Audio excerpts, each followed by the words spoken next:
ஒரு மிக முக்கியமான ஒரு தருணம். நம்முடைய தலைமை கழகத்தினுடைய வழிகாட்டுதலில் திரு ஜெகதீஷ் பழனிசாமி அவர்களும் திரு ராம்குமார் அவர்களும் ஒன்று சேர்ந்து தயாரிக்கப்பட்ட தலைவரினுடைய பரிணாம வளர்ச்சி பயணம் குறித்த மிக முக்கியமான ஒரு ஆவணப்பட காணொளி வருகிறது. பல கேள்விகளுக்கு பதில் சொல்ல போகிறது. LED திரையில் பார்ப்போம், வாருங்கள்.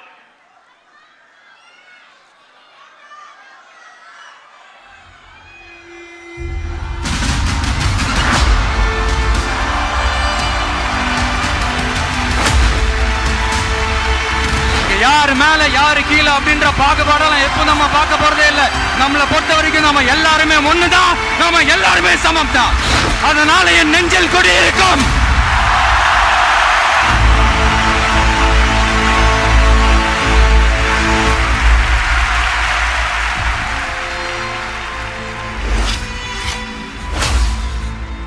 ஒரு மனிதரை சுற்றி எத்தனை எத்தனை கேள்விகள், அத்தனை கேள்விகளுக்குமான பதில் இந்த ஆவணப்படம். சரித்திரத்தில் உண்மைகள் இருக்கும். இது முழுக்க முழுக்க ஒரு உண்மை சரித்திரம்.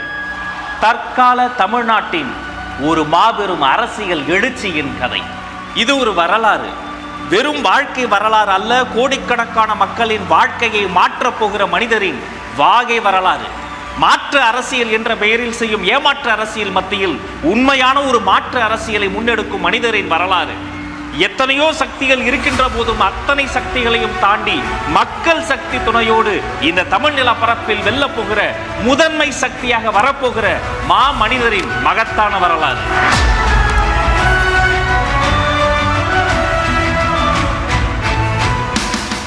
தளபதியின் பயணம் இன்று நேற்று தொடங்கியது கிடையாதுங்க. அவருடைய வாழ்க்கை என்பதே தனி வரலாறு. அத்தனை சுலபத்தில் ஒரு ரசிகர் மன்றத்தை யாராலும் தொடங்க முடியாது. இந்த மண்ணுக்கும் மக்களுக்கும் யாராவது சேவை செய்தால்தான் இளைய தளபதி விஜய் ரசிகர் மன்றம் என்ற போர்டையே வைக்க முடியும் என்பது எழுதப்படாத விதி. அன்னதானம், இரத்த தானம், இலவச நோட்டு புத்தகம் தருவதுன்னு போட்டி போட்டு சேவைகள் செய்தவர்கள் தளபதியின் ரசிகர்கள். 90களின் பிற்பகுதியில் ரசிகர் மன்றங்கள் தொடங்கி ரசிகர் மன்றங்களை நற்பணி மன்றங்களாக மாற்றி நற்பணி மன்றங்களை நற்பணி இயக்கமாக மாற்றி காட்டிய மாஸ்டரின் பெயர்தான் தளபதி. எல்லோரும் பிறந்த நாள் அன்று கோயிலுக்கு போவார்கள். தளபதியோ மருத்துவமனைக்கு போய்விடுவார். சென்னை அரசு மருத்துவமனையில் ஒவ்வொரு வருஷமும் அவர் பிறந்த நாள் அன்று பிறக்கின்ற குழந்தைகளுக்கு தங்க மோதிரத்தை பரிசாக தருவார் தளபதி. தலைநகரத்தில் தளபதி தருவார், தமிழ்நாடு முழுக்க அவரது ரசிகர்கள் தருவார்கள். அந்த தங்கம் அந்த குழந்தையின் வீட்டில் அப்படியே தங்கும். அதனால் தான் அது தங்கம். மன்றத்தின் சார்பில் பல ஊர்களில் இலவச மருத்துவ முகாம்கள் நடத்தினார்கள். சாதி, மதம், இனம் என யாரையும் பிரித்து பார்க்காத தளபதியின் ரசிகர்கள் இரத்த தானத்தை கொடுத்து கொண்டே இருந்தார்கள். தென்னிந்தியா முழுக்க யாருக்கு எப்போது எங்கு ரத்தம் தேவைப்பட்டாலும் உடனே அவர்கள் அலைபேசியில் அழைக்கும் இடமாக தளபதியின் ரசிகர் மன்றங்கள் தான் இருந்தன. ஒன்றை இரண்டாக்கும் கத்திரிக்கோலை எல்லோரும் தள்ளி வைப்பார்கள். இரண்டை ஒன்றாக்கும் ஊசியை நெஞ்சுக்கு பக்கத்தில் குத்தி வைப்பார்கள். அப்படி எல்லோரையும் ஒன்றாக்கிய தளபதி எத்தனையோ ஏழைகளுக்கு இலவசமாக தேயிலை மிஷன்களை வாங்கி கொடுத்தார். சுனாமி, குஜராத் பூகம்பம் போன்ற பேரிடர் காலங்களில் உதவிக்கரம் நீட்டினார் தளபதி. அதோடு உண்டியலை ஏந்தி தெரு தெருவாக அலைந்தார் தளபதி. அதை பார்த்து லட்சக்கணக்கான ரசிகர்களும் களத்தில் இறங்கினார்கள். களத்தில் இறங்கி உதவி செய்வது தளபதியின் DNA-விலேயே இருக்கிறது. 2004ஆம் ஆண்டு கும்பகோண தீ விபத்தில் பிஞ்சு குழந்தைகள் கருகி போயின. மடியில் வைத்து மகிழ்ந்த குருத்துகளை இழந்து விட்டோமே என்று தவித்து போனார் தளபதி. இனி இப்படி ஒரு விபத்து நிகழ்ந்துவிடக்கூடாது. எதில் வேண்டுமானால் விளையாடுங்கள், குழந்தைகளின் பாதுகாப்பு விஷயத்தில் விளையாடாதீர்கள். இது ஒரு எழுகை மணி என்று காத்திரமான எழுத்துகளால் ஆத்திரமான அறிக்கையை வெளியிட்டார் தளபதி. உணவு உண்ணும் ஒவ்வொருவரும் கொண்டாடும் ஒரு விழா பொங்கல் திருவிழா. அதையொட்டி இந்திய அரசு வெளியிட்ட சிறப்பு தபால் தலை. 2006ஆம் ஆண்டு அதை வெளியிட்டது அன்றைய பிரதமர். அதை முதலில் பெற்றுக்கொண்டது நம்முடைய தளபதி. இஸ்திரி போடும் தொழிலாளியின் வயிற்றில் சுருக்கங்கள் என்ற ஒரு ஹைக்கூ கவிதை இருக்கிறது. ஒரு இஸ்திரி பெட்டி என்பது பல பேர் குடும்பத்தையே மாற்றக்கூடியது. அந்த இஸ்திரி பெட்டியில் தொடங்கி மிதிவண்டியில் இருந்து மாற்றுத்திறனாளிகளை சமூகத்தின் மாற்றும் திறனாளியாக மாற்றக்கூடிய முச்சக்கர வண்டிகளில் இருந்து நோட்டு புத்தகத்தில் இருந்து அரிசி பருப்பில் இருந்து எத்தனையோ உதவிகளை தாராளமாய் கிள்ளி அல்ல அள்ளி அள்ளி கொடுத்தவர் தான் நம்முடைய தலைவர் தளபதி. தொடர்ச்சியான சமூக சேவைகளின் பின்னர் மன்றம் இயக்கமாக மாறியது. நமக்கென்று ஒரு தனித்த அடையாளம் வேண்டும் என்பதற்காக தனி கொடியை அறிமுகம் செய்தார் தளபதி. ரசிகர்களுக்கு இதயத்தில் இடத்தை கொடுத்தார், உதவி செய்யும் குணத்தை கொடுத்தார், அவர்களுக்கென்று அன்றே தனி கொடியையும் கொடுத்தார். அதுதான் உழைத்திடு உயர்ந்திடு உன்னால் முடியும். அருப்புக்கோட்டை, ஈரோடு, பொள்ளாச்சி, கிருஷ்ணகிரி, வேலூர், தஞ்சாவூர், மதுரை, திருச்சி, பாண்டி, புதுக்கோட்டை, தமிழகத்தின் பல ஊர்களுக்கும் நேரில் வந்து நலத்திட்ட உதவிகளையும் செய்தார். ஹீரோவா ஜீரோவா என்ற விழிப்புணர்வு காணொளியில் நடித்து கல்வி சார்ந்த முன்னெடுப்பிற்கு உறுதுணையாக நின்றார். மைதானத்தில் மட்டுமல்ல, படிப்பிலும் கில்லியாக இருக்க வேண்டும் என்று பள்ளி கல்வி முக்கியத்துவத்தை மாணவர்களுக்கு சொல்லிக் கொடுத்தார். 2008ஆம் ஆண்டு காலத்தின் கருப்பு பக்கங்கள். தொட்டுவிடும் தூரத்தில் தொப்புள் குடி தமிழர்கள் கொத்து கொத்தாய் செத்து கொண்டிருந்தார். துடித்து போனார் தளபதி. சேப்பாக்கத்தில் உண்ணாவிரத போராட்டத்தை தொடங்கினார். தமிழ்நாடு முழுக்க தலைவரை பின்பற்றும் அவருடைய ரசிகர்கள் 37 இடங்களில் உண்ணாவிரத போராட்டத்தை தொடங்கினார்கள். பின்குறிப்பு: இது ஒரு உண்மையான உண்ணாவிரத போராட்டம். ஈழத் தமிழர்களுக்காக நடைபெற்ற நடிகர் சங்க போராட்டங்களில் ஒன்றில் மேடையேறிய தளபதி பிரதமருக்கு தந்தியடிக்க சொன்னார். ஒரே இரவில் பிரதமருக்கு 25,000 தந்திகள் பறந்தன. ஒரு கல்வி சாலை திறக்கப்படும் போது ஒரு சிறைச்சாலை மூடப்படுகிறது என்பார்கள். ஏழை மாணவர்களுக்காக ஓசூரில் இலவச பள்ளிக்கூடத்தை திறந்து வைத்தார் தளபதி. யாரும் மற்ற மக்களுக்கு நான் இருக்கிறேன் என்பார் தளபதி. அந்த காலகட்டத்தில் எத்தனையோ ஏழை பெண்களுக்கு அன்னை இருக்க வேண்டிய இடத்தில் அண்ணனாக அவர் இருந்து 51 சீர்வரிசைகள் தந்து பற்பல ஊர்களில் எத்தனையோ இலவச திருமணங்களை நடத்தி வைத்த தலைவர்தான் நம்முடைய தளபதி. உலகமே ஒரு உருண்டை என்பார்கள். அந்த உருண்டையை ஒரு சதுரத்துக்குள் அடைத்து விட்டார்கள். அதுதான் கம்ப்யூட்டர். எத்தனையோ ஏழை குழந்தைகளுக்கு அது எட்டாக்கனியாகவே இருந்தது. அதை உணர்ந்துதான் தமிழ்நாடு முழுக்க எங்கெல்லாம் முடியுமோ அங்கெல்லாம் இலவச கணினி மையங்களை திறந்து வைத்தார் தளபதி. மாணவர்கள் பிரச்சனை மட்டுமா, மீனவர்களின் பிரச்சனைக்கும் களத்தில் இறங்கினார் தளபதி. எல்லோரும் மீனை சுட்டு சாப்பிடுவார்கள். இலங்கை கடலில் தமிழ் மீனவர்களை சுட்டு கொன்று கொண்டிருந்தார்கள். அதை கண்டித்து அதே ஆண்டு நாகப்பட்டினத்தில் பொதுக்கூட்டம் நடத்தினார் தளபதி. அந்த நாகப்பட்டினம் பொதுக்கூட்டத்தினுடைய தலைப்பின தெரியுமா? பனைமர படகு பாடையாகும் கொடுமை. அந்த கூட்டத்தில் தான் தளபதி பேசினார். புலியை முரத்தால் அடித்து விரட்டிய புறநானூற்று தமிழச்சியின் தாய்ப்பால் குடித்த பரம்பரையில் பிறந்தவர்கள் நாங்கள் புலி குட்டிகள் என்று உருமினார். அந்த காலகட்டத்தில் தான் தமிழ்நாடு சட்டமன்ற தேர்தல் வருகிறது. அன்றைய சூழலை அலசி ஆராய்ந்து துணிச்சலாக ஆளும் கட்சிக்கு எதிராக நமது இயக்கத்தின் சார்பில் பல்வேறு பணிகள் மேற்கொள்ளப்பட்டன. அரசியல் நாகரிகத்தை எப்போதும் கடைபிடிக்கும் தளபதி தேர்தலுக்கு பின்னர் முதலமைச்சரையும் நேரில் பார்த்தார், எதிர்க்கட்சி தலைவரையும் நேரில் பார்த்தார். இன்று அரசியல் பேசும் பலரும் அன்று பள்ளிக்கூடம் படித்துக் கொண்டிருந்த காலத்திலேயே தனது ரசிகர்களுக்கு அரசியல் பாடங்களை கற்றுக் கொடுத்தவர் தளபதி. அடுத்து சேலத்தில் இயக்கத்தின் பொதுக்கூட்டம். அங்கு பேசும்போது முக்கியமான ஒரு செய்தியை சொன்னார் தளபதி. நான் மருத்துவமனைக்கு போய் மோதிரம் போடுவது பெரிய விஷயம் இல்லை. என் ரசிகர்கள் நீங்கள் மருத்துவமனைகளுக்கு சென்று மோதிரம் தருகிறீர்களே, இது ரொம்ப பெரிய விஷயம். இத்தனை நாட்கள் உங்களால் நான் வளர்ந்தேன், இனி என்னால் நீங்கள் வளர்வீர்கள் என்று அன்றே சொன்னார் தளபதி. ஒரு பக்கம் படப்பிடிப்பு, இன்னொரு பக்கம் நலத்திட்ட உதவிகள் என்று தொடர்ந்து செயல்பட்டு கொண்டே இருந்தார் தளபதி. தானே புயலால் பாதிக்கப்பட்ட கடலூருக்கு நேரில் வந்து நிவாரண உதவிகளை செய்தார். தமிழ்நாட்டின் பல ஊர்களுக்கும் நேரில் சென்று மக்களை சந்திப்பது தளபதியினுடைய பழக்கம். மதுரைக்கு சென்று வேலாயுதம் படத்தின் பாடல் வெளியீட்டில் பங்கேற்றார். அன்றே கூடிய கூட்டத்தை பார்த்து திக்குமுக்காடி போனது காவல்துறை. என் நெஞ்சில் குடியிருக்கும் பார்த்து திக்குமுக்காடி போனது காவல்துறை. என் நெஞ்சில் குடியிருக்கும் 2012ஆம் ஆண்டே கல்வி விருதுகள் கொடுத்து மாணவர்களை ஊக்கப்படுத்தினார். விளம்பரமே இல்லாமல் வேலைகளை செய்து கொண்டே இருப்பது தளபதியினுடைய வழக்கம். வெறும் சினிமா மட்டுமல்ல, தன்னுடைய ஒவ்வொரு அசைவிலும் சமூக கருத்தை ஆழமாக பதிவு செய்து கொண்டே வந்தார் தளபதி. தன்னை உருவாக்கிய சினிமா துறைக்கு சேவை வரி எத்தனை சுமையானது என்பதை உணர்ந்து அதை எதிர்த்து அன்றே பிரதமருக்கு கடிதம் எழுதினார் தளபதி. நண்பன் படத்தின் பாடல் வெளியீட்டு விழாவை கோவையிலும், கத்தி படத்தின் 50வது நாள் விழாவை நெல்லையிலும் நடத்தி அந்தந்த ஊர் மக்களை அந்தந்த ஊருக்கே போய் சென்று சந்தித்தவர் தான் தளபதி. சிவகாசி, திருநெல்வேலி, ஈரோடு, புதுக்கோட்டை, திருச்சி, மதுரை, விழுப்புரம், பாண்டிச்சேரி என தமிழகம் முழுக்க பல ஊர்களுக்கு நேரில் வந்து நலத்திட்ட பணிகளை செய்தவர் தான் தளபதி. டிமானிட்டைசேஷன் இதை அறிவித்த உடனே பலரும் சில்லறையை சிதற விட்டாங்க. எதையும் பொறுமையாக நிதானமாக அணுகக்கூடிய நம்முடைய தளபதி சில நாட்கள் பொறுத்திருந்து ஆராய்ந்து ஊடகங்களை சந்தித்தார். நோக்கம் சரியாக இருந்தாலும் அதன் தாக்கம் எவ்வளவு மோசமாக இருக்கிறது என்று துல்லியமாக சுட்டிக்காட்டினார். ஒரு நோக்கம் பெருசாக இருக்கும்போது அதுக்கான பாதிப்புகள் கொஞ்சம் இருக்க தான் செய்யும்.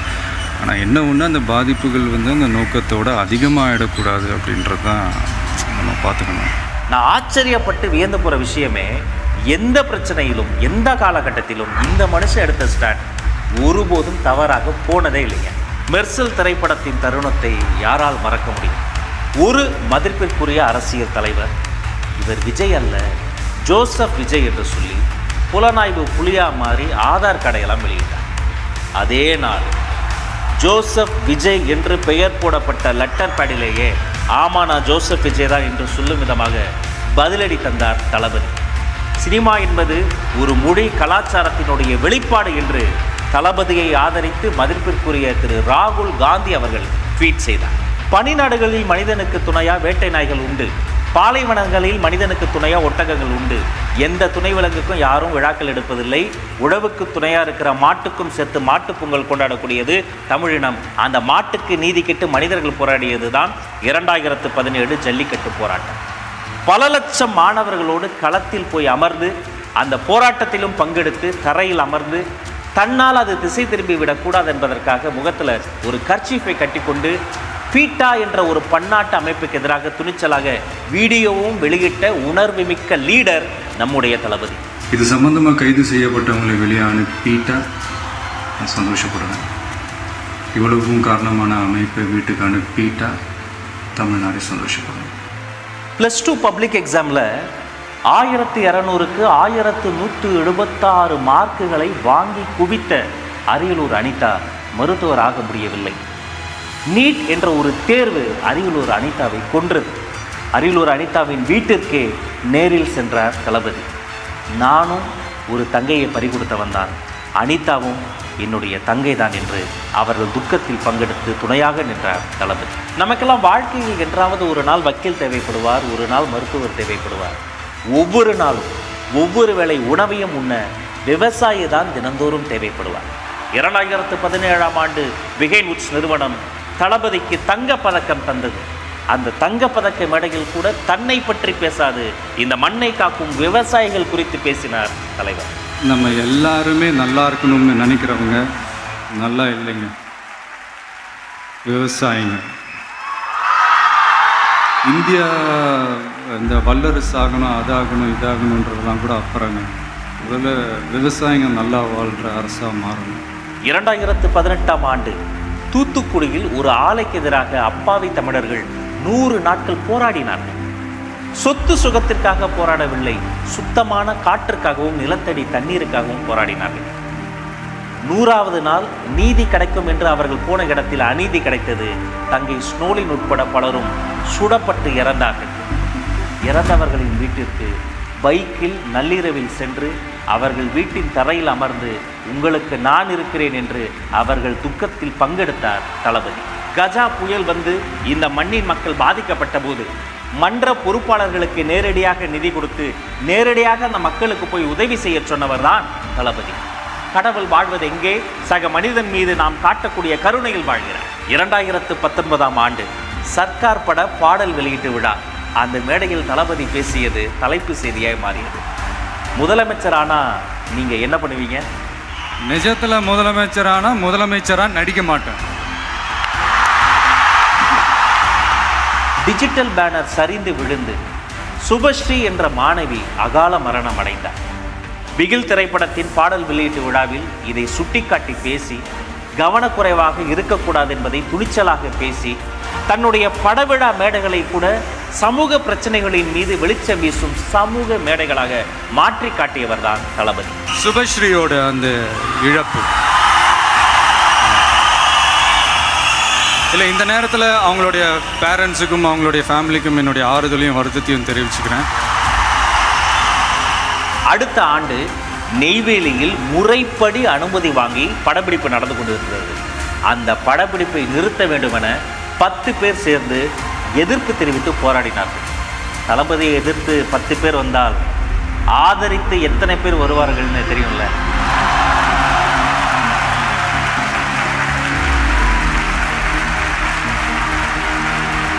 எதிர்ப்புகளாலும் விமர்சனங்களாலும் மேலும் மேலும் வளர்ந்த ஒரு இயக்கம் விஜய் மக்கள் இயக்கம். அடுத்து கொடிய கொரோனா பேரிடர் காலம் வந்தது. 1,30,00,000 ரூபாயை நன்கொடையாக வாரி வழங்கினார் தளபதி. பின்பு கேரளா பெரும் மழை புயலில் வெள்ளத்தில் மிதந்தது. லாரி லாரியாய் நிவாரணப் பொருட்களை அனுப்பி கேரள சகோதரர்களுக்கு கை கொடுத்தார் தளபதி. ஆண்டு 2021 ஊரக உள்ளாட்சி தேர்தல் நடைபெறுகிறது. தளபதி வரல பேசல, அவருடைய திருமுகத்தை ஒரு A4 ஷீட்டில் பிரிண்ட் அவுட் எடுத்து அதை காட்டி நமது தோழர்கள் சுயேட்சையாக போட்டியிட்டார்கள். 127 இடங்களில் வெற்றி வாகை சூடினார்கள்.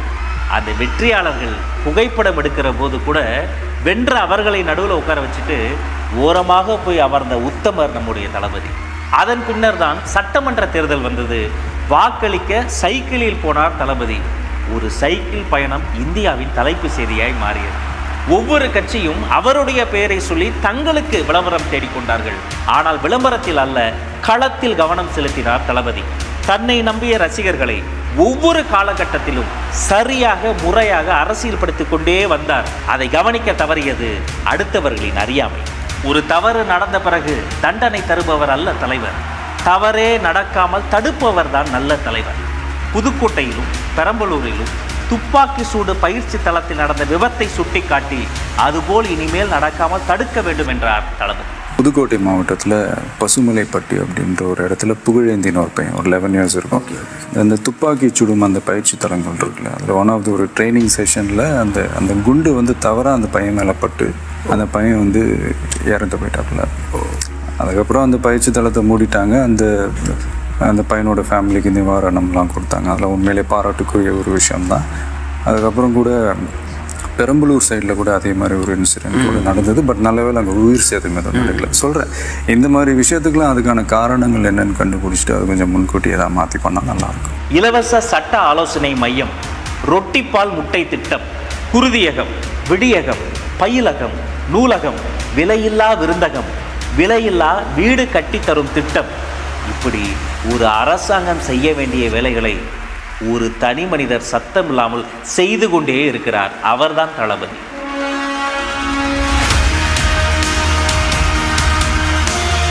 மாணவர்களுக்கு கல்வி விருதுகள் கொடுப்பதற்காக உலகத்திலேயே ஒரு தலைவர் 14 மணி நேரம் தொடர்ச்சியாக நின்றார் என்றால் அதுதான் தளபதி. குழந்தைகளோடு குழந்தையாகவே மாறிப்போனார் தளபதி. நல்ல மதிப்பெண் வாங்கினா அவரை நேரில் பார்த்து தொட்டு பரிசு வாங்க முடியும் என்ற நம்பிக்கையை விதைத்தவர் தளபதி. அவர் யாரோ தலைவர் கிடையாது, எங்க அண்ணன், நம்ம தளபதி என்று குழந்தைகள் கொண்டாடினார்கள்.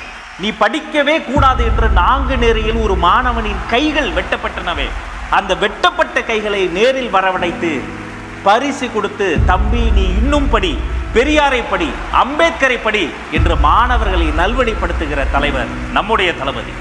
நெல்லை மாவட்டமே மழை வெள்ளத்தில் மூழ்கிய போது அங்கு நேரில் சென்று நிவாரண பணிகள் செய்தார் தளபதி. ஒரு பக்கம் நெல்லை மாவட்டம் மழை வெள்ளத்தில் மூழ்கியது, இன்னொரு பக்கம் தளபதி மக்களின் அன்பு வெள்ளத்தில் மூழ்கினார். இப்படி நீண்ட நெடிய காலம் சமூக சேவை செய்து அரசியல் களத்தில் பயணம் செய்து தன் தொண்டர்களை பக்குவப்படுத்தி அவர்களை இன்னும் பலப்படுத்தி தன்னுடைய உச்சத்தில் இருந்த ஒரு இடத்தை தாண்டி மக்களுக்கு நல்லது செய்ய வேண்டும் என்பதற்காக தளபதி விஜய் களத்தில் குதித்த நாள் பிப்ரவரி 2, 2024 விஜய் மக்கள் இயக்கம் தமிழக வெற்றி கழகமாக உருமாறியது. பொதுக்குழு செயற்குழு கூடி பேசி புதிய கட்சியாக, புதிய சக்தியாக இந்தியாவில் பதிவு செய்யப்பட்டது. இணையமே ஸ்தம்பித்து போகின்ற வகையில் இளைஞர்களும் குடும்ப தலைவிகளும் பெண்களும் தமிழக வெற்றி கழகத்தில் தங்களை உறுப்பினர்களாக சேர்த்து கொண்டார்கள். உலகமே ஆவலோடு எதிர்பார்த்து காத்திருந்த தமிழக வெற்றி கழகத்தின் கட்சி கொடியை தளபதி அறிமுகம் செய்தார். வாகைப்பூ சூடி இரட்டை போர் யானைகள் கம்பீரமாக நிற்கும் தாவேகா கொடியை ஒரு குழந்தையை போல கையில் ஏந்தி காட்டினார் தளபதி. அந்த குழந்தைதான் வீதிதோறும், தமிழ்நாட்டின் வீடுகள் தோறும் பட்டொலி வீசி இன்று பறந்து கொண்டிருக்கிறது. சேலம் அருகே கட்சியின் பொறுப்பாளர்களுக்கு ஒரு நாள் அரசியல் பயிலரங்கம் நடத்தப்பட்டது. பயிலரங்கத்தில் அவர்கள் எப்படி இருந்தார்கள்? பயிலரங்கத்தில் பங்கேற்ற தொண்டர்கள் இராணுவ கட்டுப்பாட்டோடு இருந்தார்கள் என்று உரக்க சொல்லினார்கள் ஊடகங்கள். புதுச்சேரி சிறுமிக்கு நடந்த பாலியல் வன்கொடுமை முதல் ஒன்றிய அரசின் பட்ஜெட் நிறைக்குறைகள் வரை பேசினார். கள்ளக்குறிச்சியில் கள்ளச்சாராயத்தால் அப்பாவி மக்கள் கொத்து கொத்தாய் செத்து உயிருக்கு போராடிய களத்திற்கே நேரில் வந்து பார்த்து ஆறுதல் கூறினார். சிங்கத்தின் குகைக்கே சென்று சிங்கத்தை சந்திப்பதைப் போல தந்தை பெரியாரின் பிறந்த நாள் அன்று பெரியார் திடலுக்கே சத்தமில்லாமல் சென்று பெரியார் சிலைக்கு மரியாதை செய்தார் தளபதி. நமது முதல் மாநில மாநாடு, கழகத்தின் கொள்கை திருவிழா, 50 கொள்கை தலைவர்களை அறிவித்து அரசியல் உலகத்தை அதிர வைத்தார் தளபதி. தமிழ் நிலப்பரப்பில் பெண் தலைவர்களை கொள்கை தலைவர்களாக பிரகடனம் செய்து வந்த ஒரே கட்சி தமிழக வெற்றி கழகம். காசு கொடுத்து பிரியாணி கொடுத்து கூடிய கூட்டம் அல்ல, அன்பு கொடுத்த தளபதிக்காக லட்சக்கணக்கில் திரண்ட கூட்டம். This is a mass gathering, not for cash, but for a good cause. வெறும் மேடையில் இருந்தல்ல, இதயத்தில் இருந்து பேசினார் தளபதி. இதயங்களோடு பேசினார் தளபதி. அந்த மேடை பேச்சை பார்த்து பல அரசியல் கூடாரங்களுக்கு குளிர் ஜுரமே வந்துவிட்டது. அரசியல் வரலாற்றை புரட்டி போட்ட வெற்றி சாலை விக்கிரவாண்டியின் வி சாலை. அந்த விக்கிரவாண்டி வி சாலையில் தளபதி ஏற்றிய வெற்றி கொடி இன்றும் கம்பீரமாய் பறந்து கொண்டே இருக்கிறது. எனக்கு தெரிந்து ஒரு அரசியல் கட்சி கொடி அங்கு பறக்கிறது. ஆனால் அந்த பக்கத்தை கடந்து போகிற பொதுமக்கள், பாமர மக்கள் அங்கு நின்று ரசித்து ஒரு புகைப்படத்தை எடுத்து செல்கிறார்கள் என்று சொன்னால் அந்த கொடி விக்கிரவாண்டியில் மட்டுமல்ல, தமிழக மக்களின் இதயங்களில் பறந்து கொண்டிருக்கிறது. ஒரு நல்ல தலைமை பண்பு என்பது தவறை சுட்டி காட்டுவது மட்டுமல்ல, தக்க சமயத்தில் மக்களை அரவணைப்பது. உலக வரலாற்றிலேயே ஒரு அரசியல் கட்சியினுடைய மாநாட்டிற்கு 1000 அழுத்தங்களுக்கு மத்தியில் நிலம் கொடுத்த விவசாய பெருமக்களை நேரில் அழைத்து அவர்களுக்கு நன்றி சொன்ன நன்றி உணர்வுள்ள ஒரே தலைவர் நம்முடைய தலைவர். அடுத்த மேடை அம்பேத்கரின் அதிரடி மேடை. எல்லோருக்கும் அம்பேத்கர் புத்தக வெளியீட்டு விழாவில் தளபதி மேடை ஏறினார். மணிப்பூரின் கொடுமைகளை குறித்தும் இந்த மனிதர் பேசினார். வேங்கை வயல் என்னும் வேதனை வயலை குறித்தும் இந்த மனிதர் பேசினார். ஒன்றிய அரசுக்கு எதிராகவும் தமிழ்நாடு அரசுக்கு எதிராகவும் சமூக நீதியை பேசினார். இன்னைக்கு மணிப்பூர்ல என்ன நடக்குதுன்னு நம்ம எல்லாருக்குமே தெரியும். சரி, அங்கதான் அந்த அரசு அப்படி இருக்குன்னா இங்க இருக்கிற அரசு எப்படி இருக்கு? இங்க நம்ம தமிழ்நாட்டுல வேங்கை வயல்னு ஒரு ஊர்ல என்ன நடந்துச்சுன்னு நம்ம எல்லாருக்குமே தெரியும். சமூக நீதி பேசுற இங்க இருக்கிற அரசு அதுக்கு எந்த விதமான ஒரு நடவடிக்கை எடுத்த மாதிரியே எனக்கு தெரியலையே.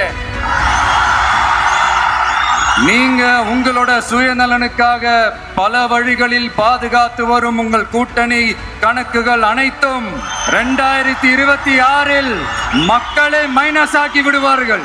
பெஞ்சால் புயலால் பொதுமக்கள் பாதிக்கப்பட அவர்களை நேரில் போய் பார்த்தால் தன்னை பார்க்க பெரும் கூட்டம் வந்து பாதிப்பு அதிகமாகும் என உணர்ந்து தன்மேல் படி வந்தாலும் பரவாயில்லை என்று நேரில் போகாமல் பாதிக்கப்பட்டவர்களை நேரில் வரவழைத்து நிவாரண உதவிகளை செய்தவர் தான் தளபதி. நீங்கள் எத்தனை விமானங்களை கூட உருவாக்க முடியும், ஆனால் ஆற்று நீர் பாசனத்தை நீங்கள் நினைத்தால் கூட உருவாக்க முடியாது.